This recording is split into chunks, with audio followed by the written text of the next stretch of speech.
So there we go. Stop for a little cigarette break.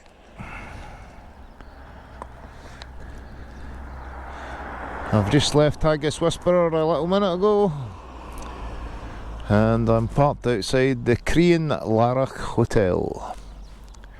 So I head along for Callander from here and towards Stirling, and then I'll jump back in the motorway.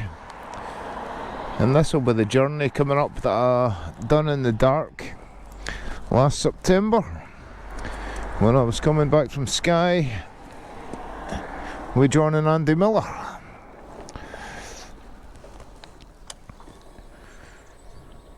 So daylight at least today, although it started raining a little bit.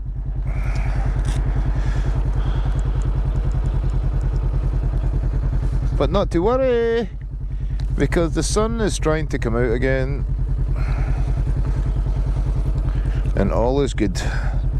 So I can't believe I've been away to Oban and back, and it's not even midday yet.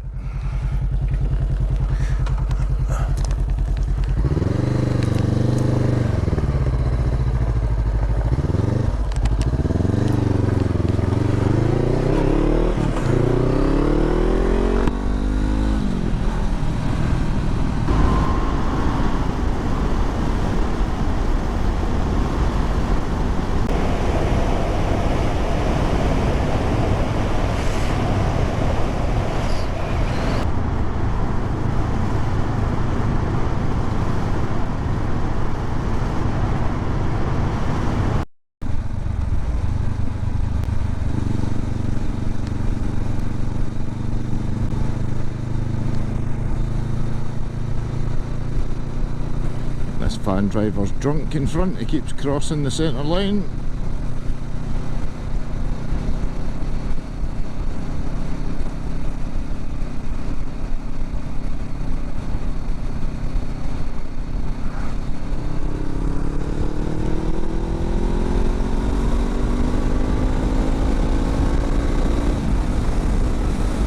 Let's get it far away from them.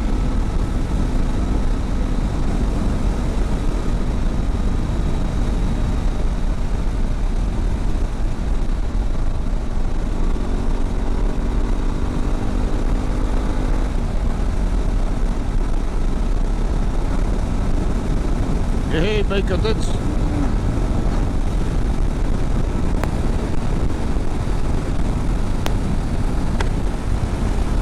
There we go, drop the tinted drop downs down.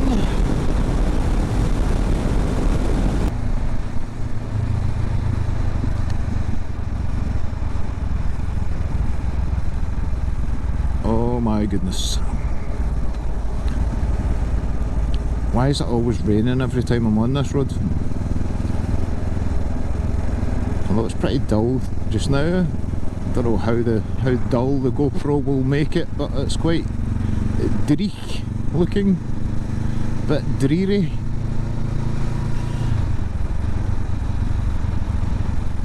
So yeah, my dad had spoke about him talking about getting another bike. I'd actually started to warm to the idea. I thought I could maybe just get rid of the Kawasaki and get him a KTM Duke 390 or something similar. But then on Friday there, he came in with a rather distinct look in his face and says, go and have a look at the offside of my BM. So I did, and sadly a woman had pulled out on him, ran right along the side of, oh cool little lamb, pulled right along the side of his BM. I'll show you a little video here in fact.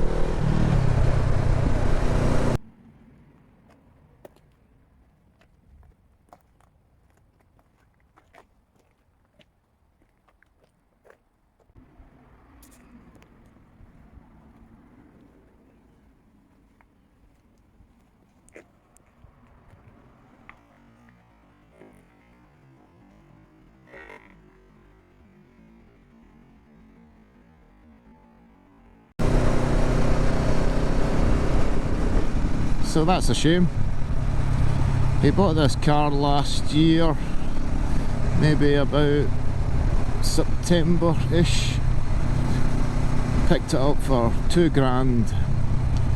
It's a 2006 530 diesel touring, which is the estate version. It's got 94,000 miles on it, I'm sure. One owner from new. So that's normally quite an attractive thing. One owner from new. More so with the age of it. So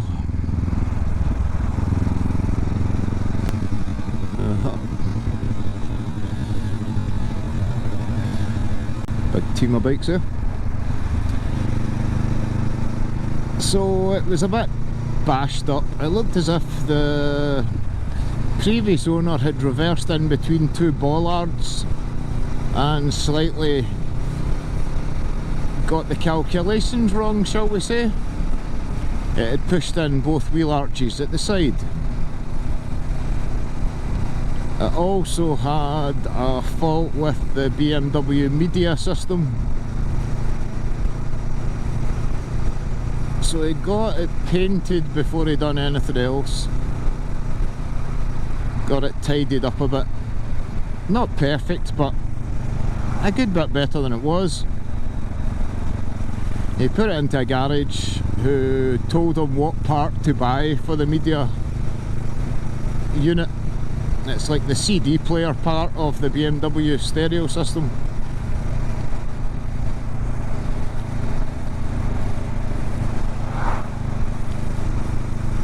So he got that. I think it was about £400 for that actually. So it was 600 in paint, 400 for that part. So that's £1,000 on top of the £2,000 he'd already spent. About 3 weeks ago, I said to him, it's awfully low looking, the suspension on that, comparing it to my own Sirocco, which is lowered. And he says, yeah, it is quite low. Later on that afternoon, it was slammed right down. The wheel arches were hiding the tyres. It was down that much. So it turns out these touring models have air suspension on the back, which is an airbag either side basically. So it had a burst airbag. So he put it into a garage to get that fixed, and it was running like a dream. The only thing that was still wrong with it was the parking sensors weren't working, and the garage had said there was no feed going to the control unit for them, so that had stopped them from working. So he'd said to my mum on Thursday, my mum said, do you know, I actually really like this car. And then that happens on the Friday. So they'll write it off. It needs a wing, a door, the wing, a door, a front wing, a driver's door, the rear door, a sill, and the rear quarter panel. They're all damaged. And with a car that age, they'll just write it off, unfortunately. So, as long as he's okay, and the woman that crashed into him was okay as well. Apart from she needed a recovery truck, because her little Seat Ibiza hit a curb. There was like an island at the bit of road, and my dad say travelling this way, and she turned out from across to his right. He said she pulled out and he braked a bit, and then she stopped, but then when he went, she went, and she just ran right along the side of him. So accidents happen. So I've stopped looking at motorbikes for them, because even when it's not your fault, it can be somebody else's fault, and that can be quite fatal.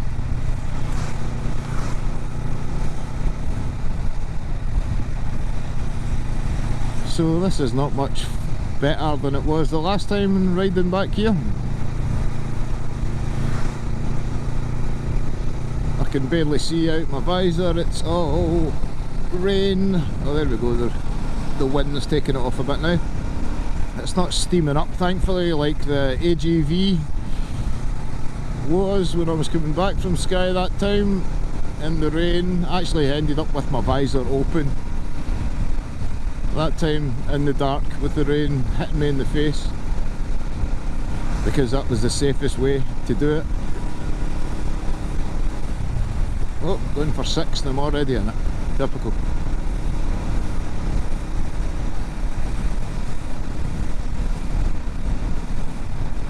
So I'll just leave you at this, I think, folks. Cheers!